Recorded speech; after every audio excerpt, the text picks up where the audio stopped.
Você irá ouvir agora o quadro Entenda Direito, com os professores da Faculdade de Direito da FUMESC.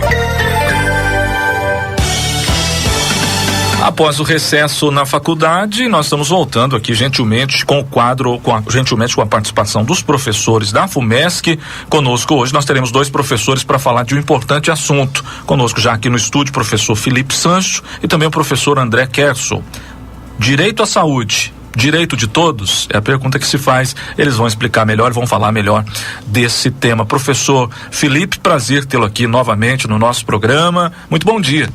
Bom dia, Erivelto.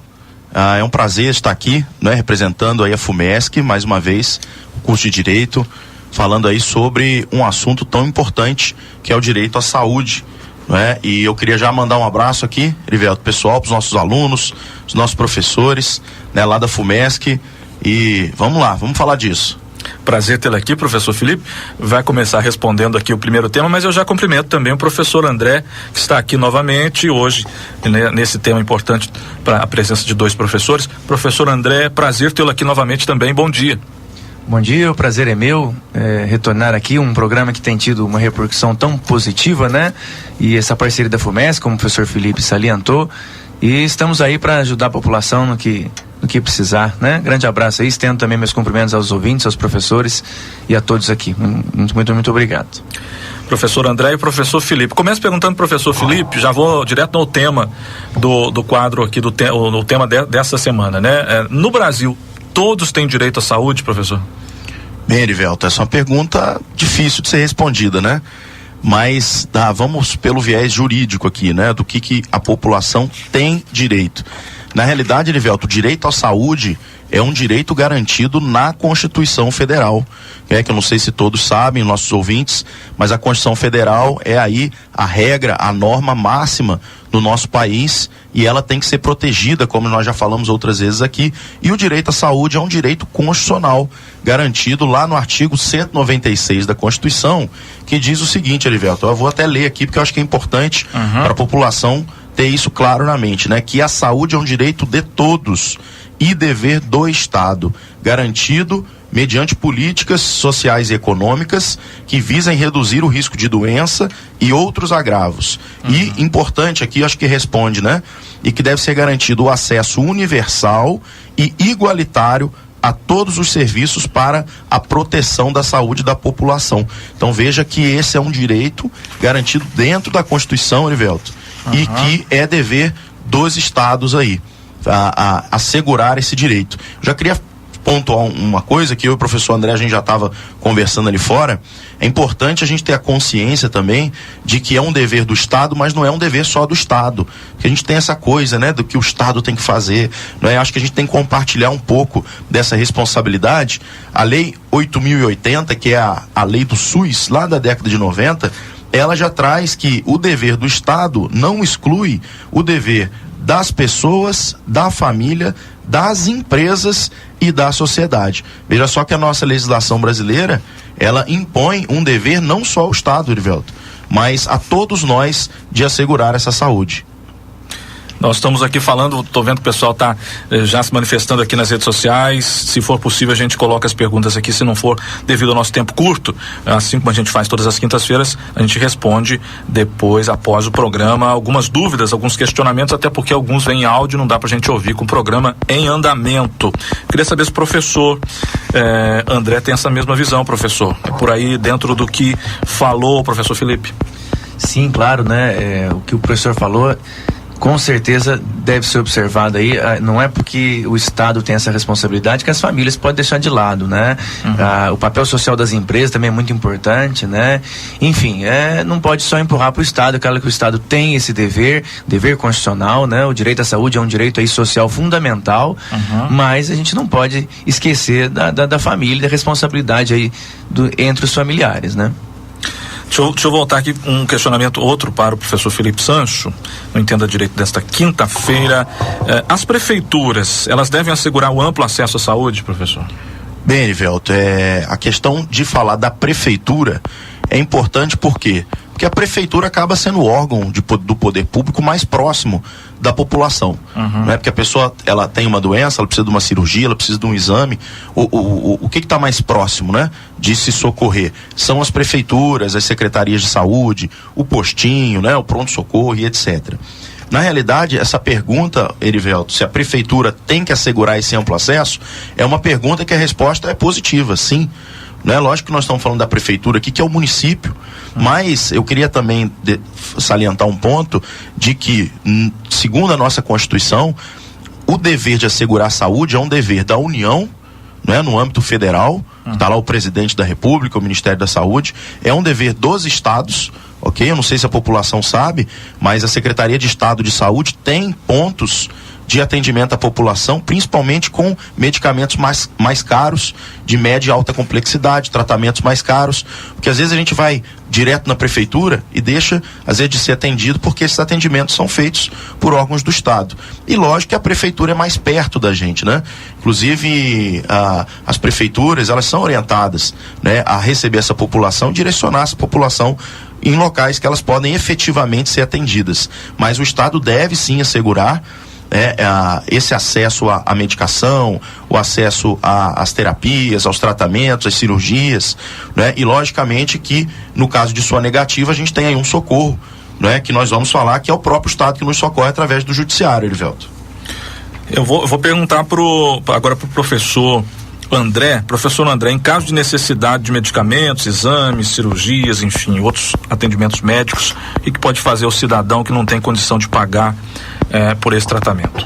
Essa pergunta é muito interessante, né? E a população tem que realmente ser conscientizada cada vez mais de buscar os seus direitos, né? Dever do Estado, que infelizmente um Estado ineficaz que não consegue atender os anseios da população, né? Então, quanto a isso, o que as pessoas podem fazer, né? Em relação àqueles medicamentos que são essenciais à sobrevivência, ele pode propor aí uma ação judicial, que pode ser aí proposta por um advogado, pela OAB, pela Defensoria Pública e até mesmo aí pelo escritório modelo que a FUMESC mantém aqui em Machado, né? O atendimento é gratuito para a população de baixa renda, né? E nessa ação, alguns documentos são necessários, né? Como o laudo médico, que tem que atestar aí a necessidade do tratamento, a indicação do princípio ativo, para que o médico não direcione uma determinada marca, né?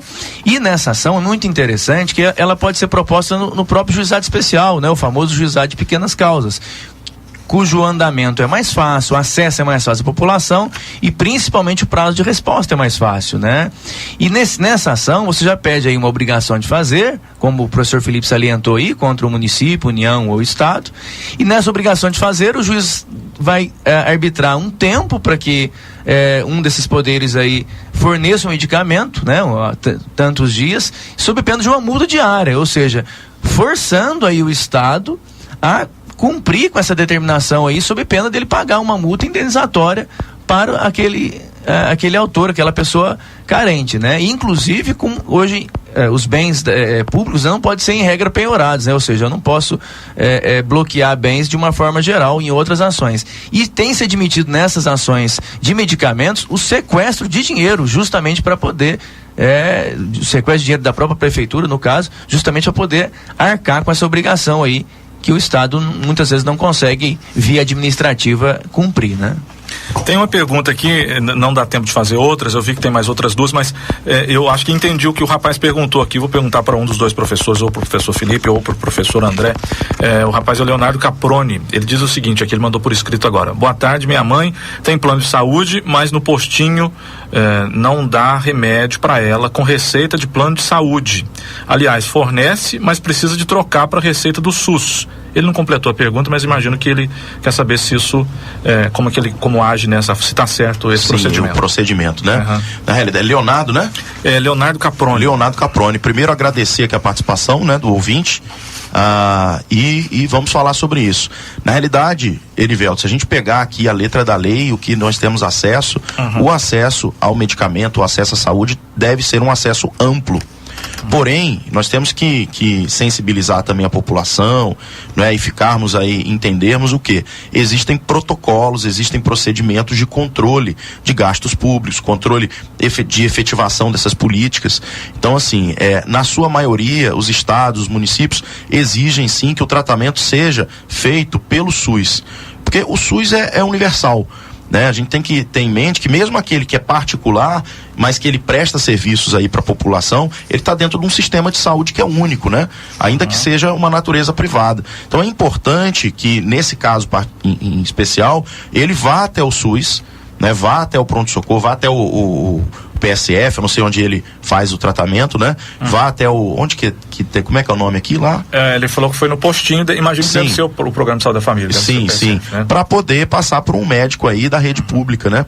A maioria dos médicos que são particulares também atendem, né?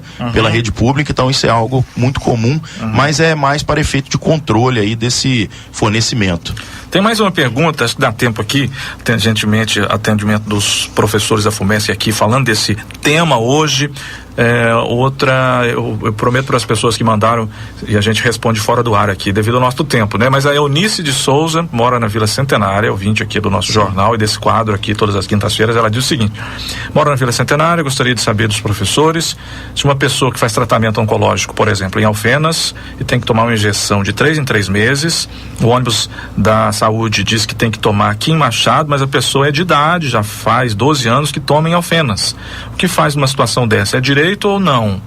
Eu não sei se vocês entenderam bem o questionamento dela aqui.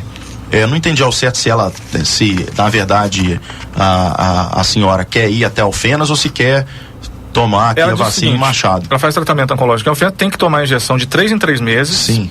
E o ônibus que leva diz que pode tomar aqui em Machado mesmo. Ah, sim. Mas ela é uma pessoa de idade, faz 12 anos já que tá toma acostumado Alfenas, lá, né? Já está acostumado com o procedimento em Alfenas. Enfim, se é direito dela escolher tomar em Alfenas, enfim. Eunice, né? Eunice. Dona Eunice, muito obrigado pela pergunta. Eu quero agradecer a participação aqui em nome da FUMESC, né? E em nome da rádio. Mas a situação é a seguinte, existem protocolos, né? Infelizmente, o acesso deve ser garantido. Vamos começar com a resposta assim, porque a população tem realmente direito a esse atendimento, direito ao atendimento das suas necessidades na esfera da saúde, e é responsabilidade do Estado assegurar, inclusive o transporte, viu, Nivelto? Inclusive o transporte, né? Para que a população tenha acesso. Agora, existem certos protocolos, né? E visando redução de custo, visando um equilíbrio, né, financeiro dentro dos órgãos públicos. Então, assim, esse direcionamento pode ser um direcionamento próprio da Secretaria de Saúde, seja de Estado ou do município, para uma redução desse custo, né? Então, se tem como a pessoa ser atendida no município onde ela mora, né, eu tenho aí uma redução com o custo do transporte. Então é algo aí que eu acho que a população, nós, né, mesmo temos que nos sensibilizar e compreender que em certos momentos nós também precisamos dar a nossa parcela aqui de ajuda para o Estado, né? Eu queria, então, nesse ponto, inclusive falar que o Estado, ele assegura esse tratamento, e se não assegurar, tá aí o judiciário, que também é do Estado, né? O judiciário para nos assegurar. Então, qualquer necessidade de atendimento, necessidade de uma orientação jurídica, necessidade de efetivamente conseguir um medicamento, um tratamento, um transporte, eu queria convidar a população para conhecer lá o nosso escritório modelo, né? Hoje ele está localizado na FUMESC mesmo, né? Então, acho que todo mundo sabe onde fica a FUMESC, e ali no Distrito Industrial. Então, fica à vontade para poder chegar lá, não é? Nós temos os alunos, os professores, o advogado, será muito bem atendido e direcionado aí para essas necessidades, viu, Orivelto? Gostaria de agradecer a presença aqui dos professores, professor Felipe Sancho, professor André Kerso. Professor Felipe, muito obrigado pela participação conosco nessa quinta. Te agradeço, Erivelto, muito obrigado pela possibilidade, né? Estamos aqui falando de um direito tão fundamental, com a população aí participando. Muito obrigado pelas perguntas, e eu quero agradecer os ouvintes aí que participaram conosco. Obrigado também, professor André, conosco nesta quinta-feira ao vivo. Eu que agradeço, é um prazer novamente estar aqui, né, tratando de temas tão importantes, tão relevantes para a população, né, e a gente fica satisfeito com a grande participação dos ouvintes, né, várias perguntas sendo enviadas, responderemos aí depois de acabar do programa, né, e bom dia a todos aí, muito obrigado. Obrigado também ao professor André. Encerrando o Entenda Direito dessa quinta. Semana que vem, quem estará conosco aqui? Professora Eliana Mara Manso, vai falar sobre educação pública. Semana que vem, próximo Entenda Direito, quinta-feira que vem. Daqui a pouco estaremos de volta conosco Construai Casa Nova, Oficina do Neném, Marirô Calçados, Marine Supermercado e também Casa das Baterias. Voltamos já já.